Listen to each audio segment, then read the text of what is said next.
Since the beginning of last Congress, this is the 6th time that our subcommittee has convened to look specifically at the humanitarian crisis in Syria. I'm grateful that we are welcoming back some of those organizations that testified before us last year and welcoming one new one, and we thank all of you for your work under these very difficult circumstances.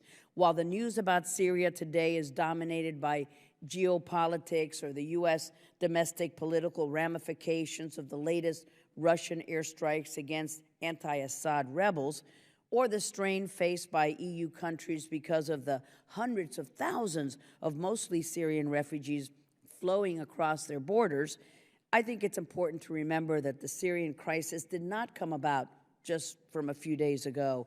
We now have, at the very least, 25 million people who are going through unimaginable pain and suffering in their lives that have been absolutely turned upside down in the past few years.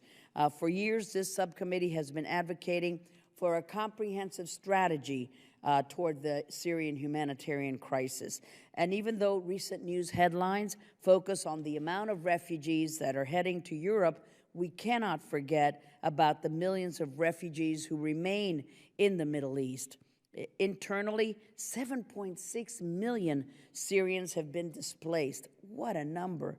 At least 4.1 million have fled abroad to Syria's neighbors, especially Turkey, Lebanon, Jordan, Iraq, and Egypt.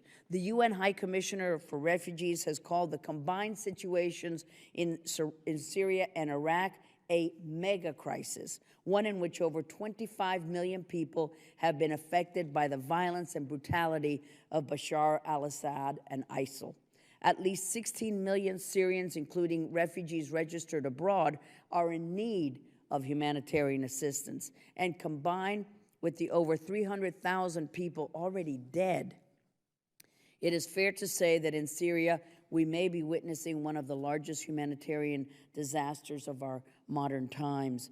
The best and only surefire way to end the internal suffering and its external consequences like the refugee crisis, is to put an end to the conflict in Syria and remove Assad from power. In the meantime, the United States will continue to try to improve the ability of those on the ground to deliver aid through both security and diplomatic solutions, and build the capacity by our partners and those suffering communities to respond on their own. The United States has already met the humanitarian crisis with a tremendous response, donating over $4.5 billion in aid since the conflict in Syria began seriously 4 years ago. However, there are many questions that need to be answered about the efficacy and the continuity of our aid, and the monitoring capacities and the capabilities of our implementing partners, the lack of assistance being provided by others in the region and elsewhere. I remain concerned that despite the large amounts of aid and resources being donated, very little of our assistance is reaching those desperately in need. Excuse me. In our February hearing on the humanitarian crisis, the administration testified at that time 72% of our $3 billion in aid was going through the UN. We must ensure that there are sufficient monitoring capabilities in place to prevent fraud or corruption, and to ensure that aid is not being diverted or falling into the hands of ISIL, the Assad regime, or other terrorist groups.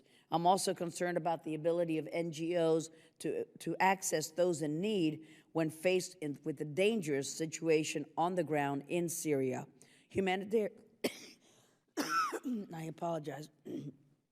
Humanitarian workers must be allowed to reach those who are suffering without fear of retaliation. You might want to reconsider where you're sitting.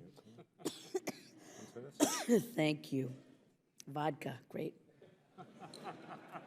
That'll do it. Thank you, Ted. We must also not accept the arguments of some who contend that Russia and Iranian involvement will be beneficial to the humanitarian response. Nothing good will come out of Russian and Iranian involvement in Syria. This will be the first time in over a year that the subcommittee has heard from NGOs and our implementing partners operating on the ground in Syria.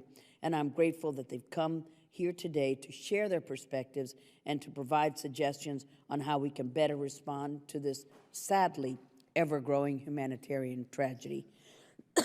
And I'm very pleased to turn to my ranking member, Ted Deutsch.